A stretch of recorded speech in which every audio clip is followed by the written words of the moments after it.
Salut à toutes, salut à tous, bienvenue pour cette nouvelle vidéo sur cette chaîne Bouddhisme Zen. Avant de démarrer le thème pour cette fois-ci, cette parenthèse obligatoire que je fais à chaque vidéo, et vraiment je suis désolé pour les abonnés, les gens qui suivent un peu ces vidéos, pour eux c'est très récurrent, mais je suis obligé de faire en début de chaque vidéo, pour les gens qui arrivent pour une première fois sur une vidéo au hasard de cette chaîne, pour que tout le monde sache bien, chose fondamentale, si je suis moine zen, je ne suis pas maître zen. Donc ici, il ne faut surtout pas voir ça comme des enseignements. Je ne suis pas habilité à enseigner le zen. C'est pas du tout l'objectif sur cette chaîne, sur mes vidéos. Un simple partage sans prétention, un partage personnel, pour simplement susciter peut-être des aspirations chez des gens qui s'interrogent, qui s'intéressent un peu à la voie du Bouddha, puis finalement qu'ils ne la connaissent pas très bien. Donc voilà, c'est juste un simple partage pour susciter peut-être des aspirations, mais c'est pas du tout un enseignement, je ne suis pas maître zen, donc je suis pas habilité. Donc en tenir compte quand vous écoutez un peu le contenu de ces vidéos. Voilà, parenthèse importante faite. Le thème d'aujourd'hui, assez compliqué. Le rapport entre la science, notamment la physique quantique, et la voie du Bouddha. Et aussi, on verra un petit peu la loi d'attraction. Tout ça, finalement, c'est très lié. Parce que la chose fondamentale à savoir, quelle que soit la voie spirituelle qu'on a choisie, ou la religion à laquelle on appartient, enfin, quelle que soit la voie spirituelle, normalement, on est censé aller dans le même sens que la science, puisque finalement, si les formes sont différentes, l'objectif est exactement le même. Quand on a une démarche spirituelle, c'est pour répondre finalement aux grandes questions fondamentales de l'existence, de l'univers, de la vie, qui on est, pourquoi on est là, et ainsi de suite. Et la démarche scientifique, finalement, c'est la même chose. C'est de découvrir les grandes réponses, quoi, de qu'est-ce que l'univers, qu'est-ce que la vie, qu'est-ce que l'existence, pourquoi on est là, comment on est là. Enfin voilà, la science tente de répondre à toutes ces questions fondamentales, et la spiritualité, finalement, ça a aussi cet objectif-là, de répondre aux grandes questions fondamentales de l'existence.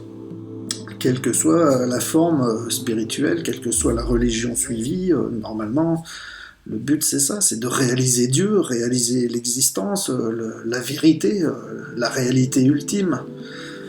Et la science et la spiritualité vont dans ce sens-là, donc elles sont censées se conforter, toutes les deux. On ne peut pas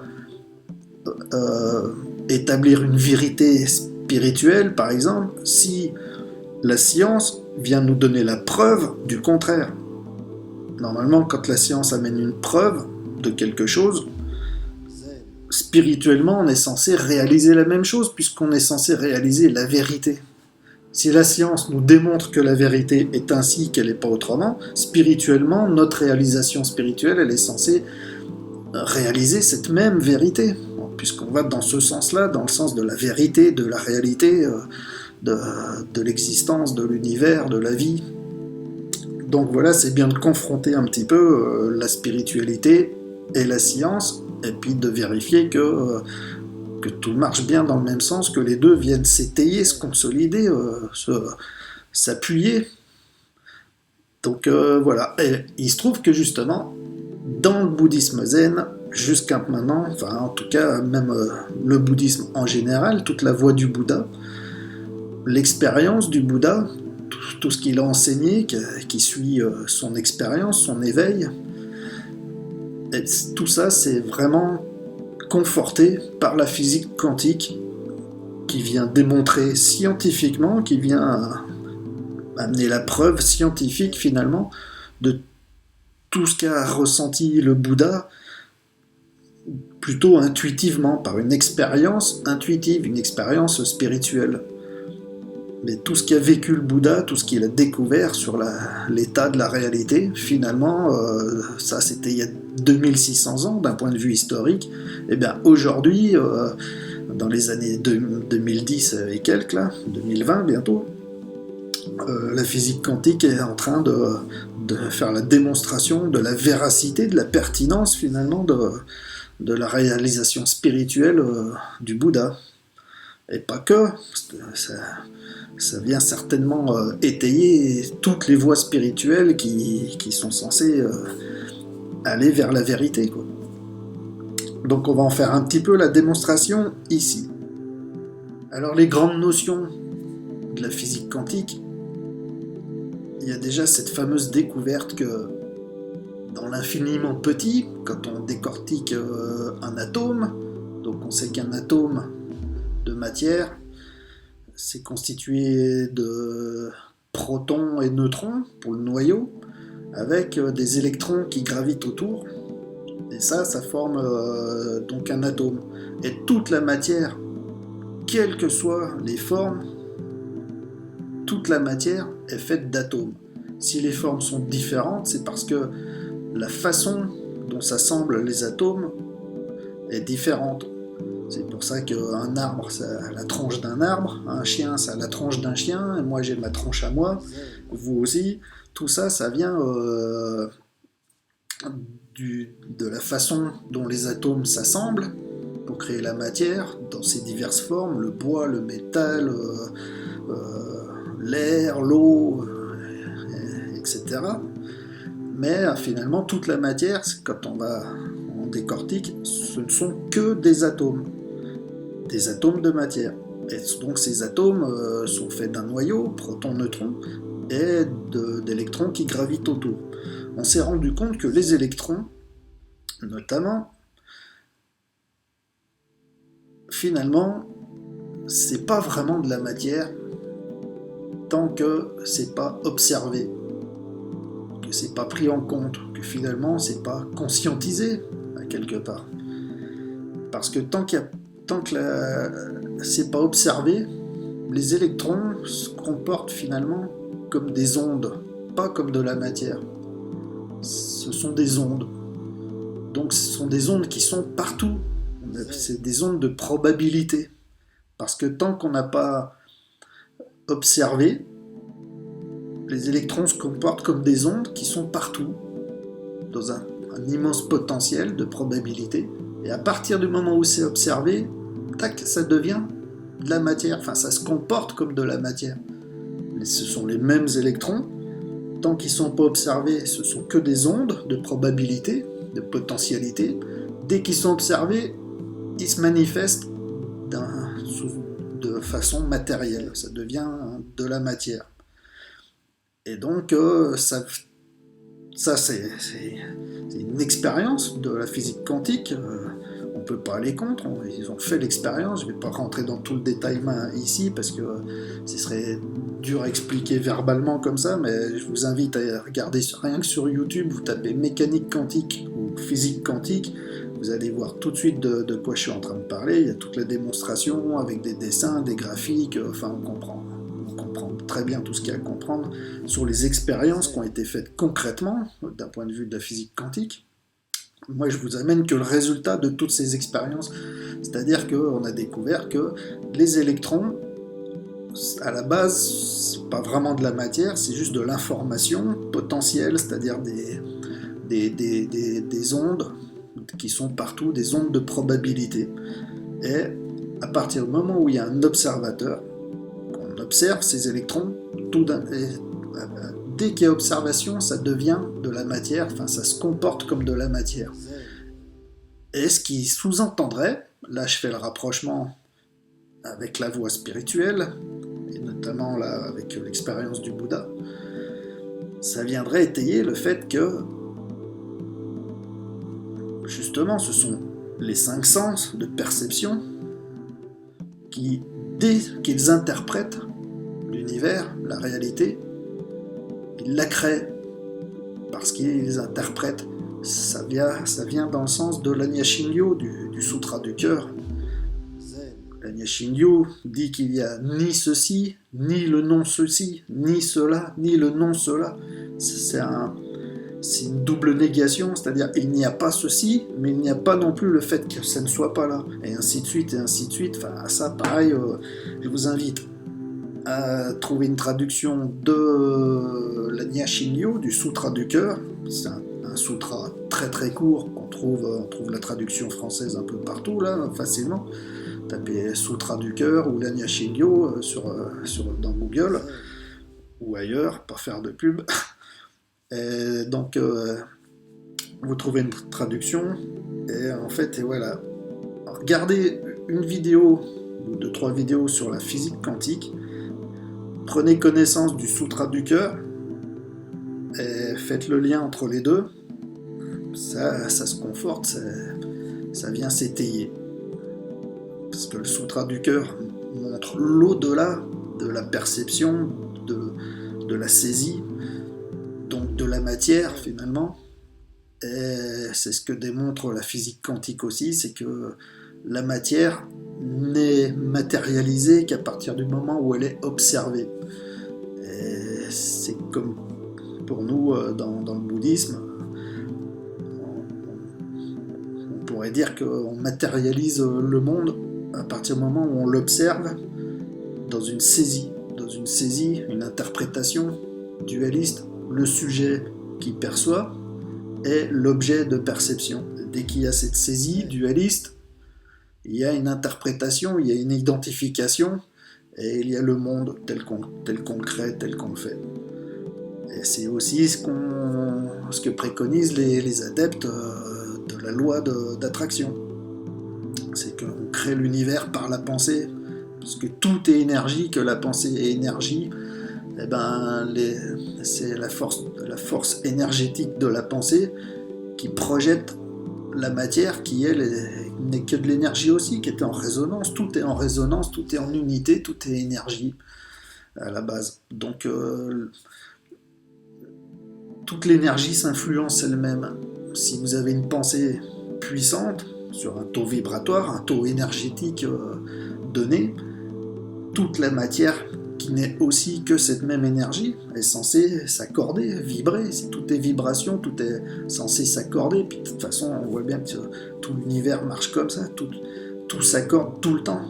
Quoi qu'il se passe depuis le Big Bang, tout s'accorde constamment pour que ce tout existe en totalité, en plénitude, en totalité, où rien ne manque, rien n'est jamais en trop, rien ne manque et rien n'est en trop. Tout est total, parfait, plein, complet, quoi qu'il arrive. Tout est transformation constante, mais malgré cette transformation constante, où finalement rien ne se crée vraiment, rien ne se perd, mais tout se transforme, tout est tout le temps plein, tout est tout le temps entier, c'est l'état de l'univers. Et tout ça, c'est parce que tout est énergie, des ondes de probabilité, et que donc tout s'harmonise finalement sur des taux vibratoires qui sont de la cause à effet, qui sont de la transformation constante. Donc voilà, tout est lié entre l'expérience spirituelle de la vacuité, de l'impermanence, de l'interdépendance, de l'unité, donc de la non-dualité. La loi d'attraction, qui dit que si tout est énergie, l'énergie, elle s'influence elle-même, et donc la physique quantique qui vient étayer tout ça en démontrant que tout n'est que onde de probabilité à la base et que la matière ne devient matière que parce qu'elle est saisie comme ça, elle est comprise comme ça, elle est conscientisée comme ça. C'est-à-dire elle est interprétée comme ça, elle a été saisie. Bon, c'est nous qui figeons la réalité dans son état parce que c'est comme ça qu'on l'aperçoit. C'est les sens qui créent, c'est la conscience qui saisit, qui crée. Donc finalement l'univers est conscience, quoi, quelque part. Les scientifiques disent pas ça encore, mais c'est ce qu'ils sont en train de démontrer petit à petit en allant dans l'infini petit. Moi j'habite juste à côté du CERN, du Centre européen de recherche nucléaire, donc juste à côté de Genève. C'est le plus gros centre de recherche nucléaire mondial. Et donc ça regroupe une bonne partie, la plus grosse partie des pays d'Europe qui cotisent là-dedans. Et donc le CERN cherche essentiellement ça, la physique quantique, l'infini petit, découvrir au plus profond de la matière, qu'est-ce qui fait la matière? Qu'est-ce qui fait l'univers? Qu'est-ce qui fait l'existence? Et pour le moment, on en est déjà là, c'est-à-dire que c'est que des ondes de probabilité, de l'information, du potentiel, mais que rien n'est vraiment matérialisé tant qu'il n'y a pas d'observateur pour le saisir tel quel.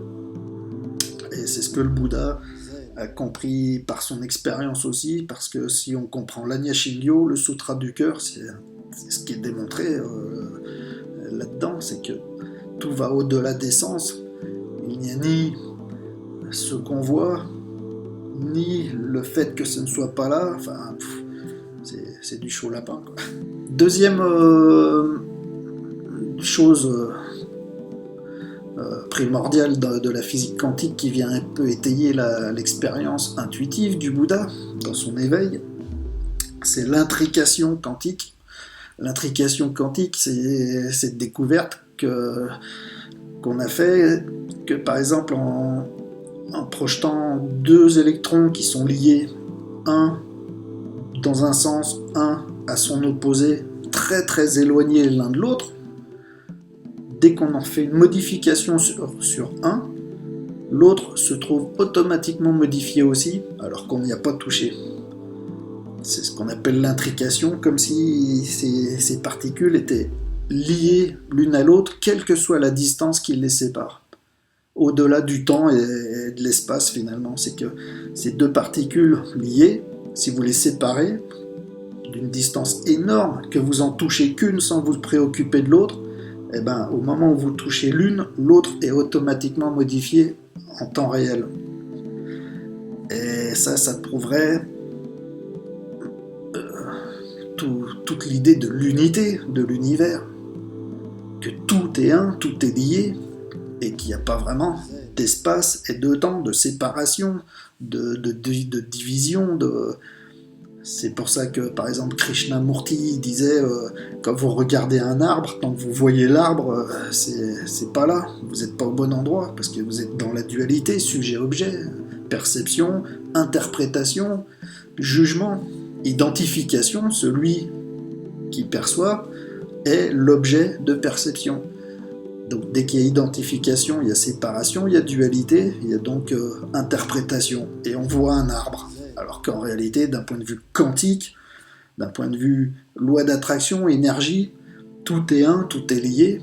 Et puis finalement, d'un point de vue spirituel, c'est la même chose, tout est un, tout est totalement lié, il n'y a pas de séparation, pas de distance. Donc il n'y a pas moi et l'arbre, il y a moi tout court, mais pas le petit moi, le grand moi, le moi du Bouddha, avec un B majuscule. Pas le Bouddha historique, mais le Bouddha en général, c'est-à-dire l'éveil en lui-même, c'est impersonnel tout ça, s'il n'y a pas d'identification, ça n'appartient à personne, ça fait plus partie ni de l'espace ni du temps, c'est universel, au sens propre du terme. Donc, voilà, un peu bizarre cette vidéo, j'en conviens par rapport à toutes les autres d'avant, puis j'espère par rapport à celles qui vont suivre, mais j'avais trop envie de faire ce lien, super difficile, vous en convenez quand même, à expliquer, à faire une démonstration comme ça, en parlant à chaud comme ça, sans préparation aussi, parce que comme vous le savez, j'aime bien faire les vidéos d'un jet, sans trop préparer, comme si on était en train de parler ensemble, que ça fasse pas trop truc aseptisé, tout monté, tout préparé, avec plein de coupures. Voilà, je fais pas du documentaire, moi j'essaie juste de partager des idées comme ça, à vif, dans un aspect très d'humain à humain, quoi. Donc vous voyez, il n'y a rien de préparé, et puis là je voulais parler de ce thème, mais je me rends vraiment compte que c'est extrêmement difficile. Mais je pense que vous avez saisi un petit peu l'idée, puis qu'après c'est à vous de fouiller avec tout ça. Il y a tout ce qu'on veut sur YouTube d'un point de vue de l'information, entre la physique quantique, il y a plein de vidéos sur la physique quantique, le sutra du cœur, comprendre ce qu'est le sutra du cœur, pas trop intellectuellement, mais plus en profondeur, par l'intuition, par l'expérience. Et la loi d'attraction, il y a plein de vidéos aussi sur la loi d'attraction. Et c'est à vous d'étudier un petit peu les trois, puis de comprendre le lien qu'il y a entre ces trois choses. La physique quantique, qui est de la science, de la démonstration, de l'état de la réalité, de la matière. Pour le moment, on en vient vraiment à dire que c'est une espèce d'unité, de l'information potentielle, c'est-à-dire que de l'onde de probabilité en unité finalement, et qui va se matérialiser qu'au moment où il y a un observateur pour matérialiser les choses par la conscientisation, l'observation. Le Bouddha, finalement, à mon sens, hein, c'est ce qu'il tente de démontrer, l'universalité, l'unité, la non-identification, la vacuité. La physique quantique et le Bouddha, ils racontent la même chose. Le Bouddha, il part d'une expérience intuitive, mais pragmatique, concrète, une expérience, sans pouvoir apporter des preuves, mais simplement il invite en suggérant. Après, c'est à nous d'en vérifier la pertinence par notre propre expérience, par notre propre réalisation. Mais la physique quantique vient vraiment étayer l'expérience du Bouddha par des preuves plus scientifiques. Et la loi d'attraction vient en résonance avec tout ça, parce que elle part du principe aussi que tout est énergie, tout est unité, et que donc tout est en résonance. Voilà, la résonance en fait, la résonance universelle, la cause à effet, l'énergie, l'interdépendance, l'impermanence, la transformation, le changement, où rien ne se crée, rien ne se perd, mais que tout se transforme. Le ki, l'énergie, le chi, ki et ku, c'est-à-dire l'énergie et la vacuité, l'un est la forme, l'autre est le fond. Le vide c'est la forme, le forme c'est le vide, enfin voilà, c'est tout ça qu'il faut réaliser à quelque part. Et justement, enfin l'idée de cette vidéo, c'est de montrer que l'objectif c'est de comprendre l'existence, l'univers, et que se cantonner dans un seul petit truc de façon dogmatique, ça fait perdre beaucoup de temps. L'idée c'est de faire preuve beaucoup de discernement, ça c'est super important, il faut du discernement, autrement on part dans tout et n'importe quoi, puis on adhère à tout sans rien vraiment vérifier. Mais il faut aussi faire preuve de beaucoup d'ouverture pour aller vite, confronter la science, les preuves scientifiques, les démarches scientifiques avec la démarche spirituelle, dans plein de formes différentes finalement, d'allier plusieurs formes de spiritualité différentes, tout ça compacté dans une seule démarche qui est de réaliser la vérité, la réalité. Eh ben, c'est bien de confronter tout ça, de regarder un peu partout, de mélanger les choses pour les ramener en unité, puis pour qu'elles nous amènent à la vérité, quoi. Donc l'idée, c'est d'essayer d'allier plusieurs façons de voir pour avoir une vision la plus juste possible, en unité. La science, la spiritualité, en alliant plusieurs formes différentes, ça, c'est ce qui me semble intéressant et c'était l'idée de cette vidéo. Petite parenthèse en ce qui concerne la loi d'attraction, parce que comme il y a le titre, tout ça, il y a les mots-clés, je pense que peut-être des gens vont arriver sur cette vidéo un petit peu, surtout pour la loi d'attraction. On trouve énormément de vidéos sur la loi d'attraction sur YouTube, mais ce que je trouve vraiment dommage, c'est que pour beaucoup, on se cantonne à vous pouvez devenir, être et avoir tout ce que vous voulez, mais on est toujours dans une espèce de dualité où on est le sujet qui va façonner l'univers à son idée pour obtenir tout ce qu'il veut. Mais ça, on voit très bien déjà que malgré tout ce qu'on en dit, il y a une toute petite quantité de gens qui réussissent vraiment, et puis qui amènent beaucoup d'argent, que tout leur réussit, enfin ils vivent tous leurs rêves, enfin ils façonnent l'univers à leur idée. On voit bien que finalement, il n'y a pas tant de gens que ça qui y arrivent, malgré tous ceux qui prônent cette possibilité. Moi je dirais que ce qui est important dans la loi d'attraction, c'est la sagesse. C'est-à-dire si on veut utiliser la loi d'attraction uniquement pour conforter son ego, son petit moi, et puis prendre, acquérir du patrimoine, du bonheur conditionné, enfin voilà, qu'on est en pleine dualité, ça n'a pas un grand intérêt quoi.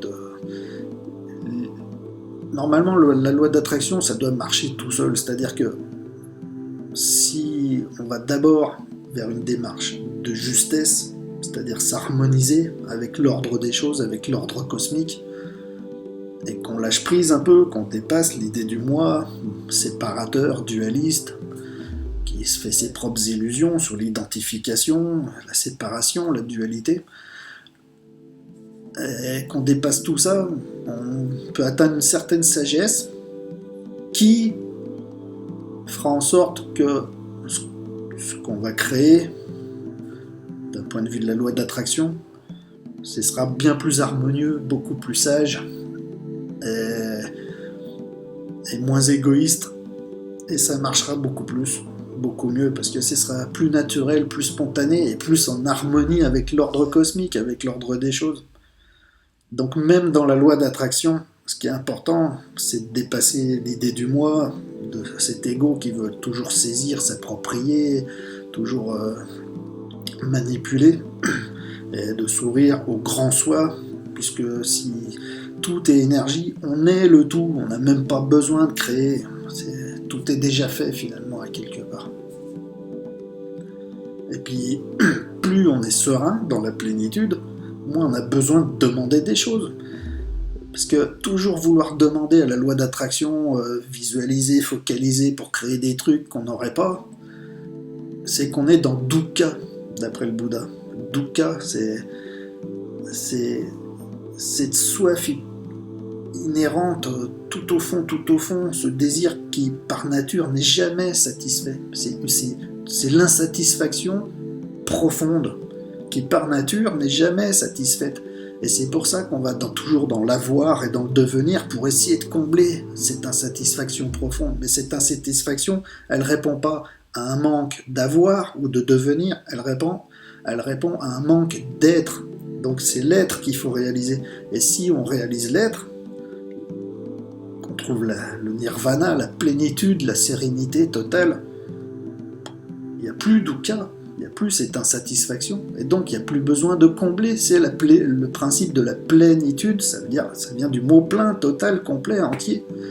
Quand on est dans la plénitude, tout est là, tout est plein, on n'a plus besoin de rien, on n'est plus dans l'attente, donc on n'est plus dans le désir, et donc on n'a plus besoin de s'acharner sur la loi d'attraction, je veux ça, il me faut ça, et puis de devenir comme un fou, parce que de toute façon on s'y prend mal, et puis ça arrive pas comme on veut, enfin voilà, faut lâcher prise un petit peu. Enfin voilà, je crois que pour cette vidéo, c'est fini. Je sais pas si elle est vraiment...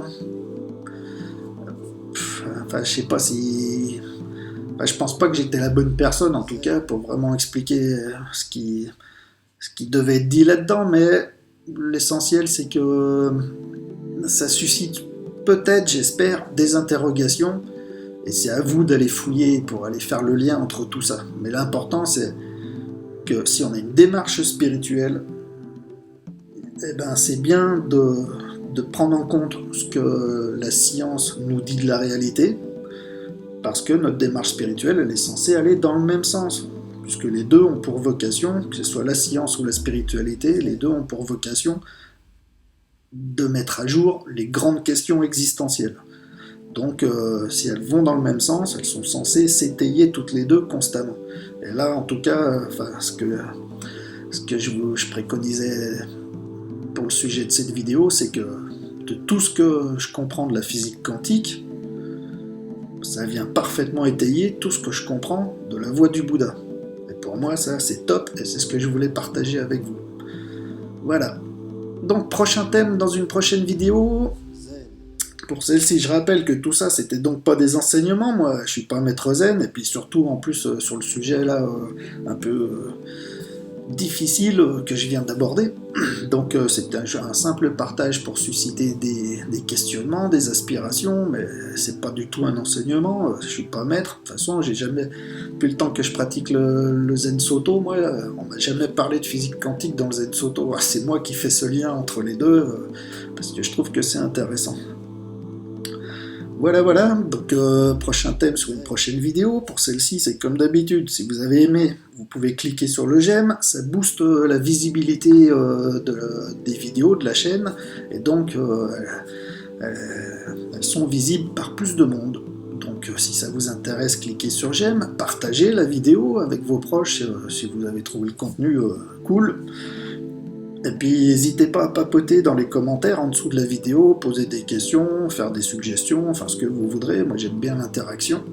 Et voilà, vous abonner à la chaîne si vous avez envie d'être notifié pour les prochaines vidéos que je pourrai sortir sur des thèmes un peu plus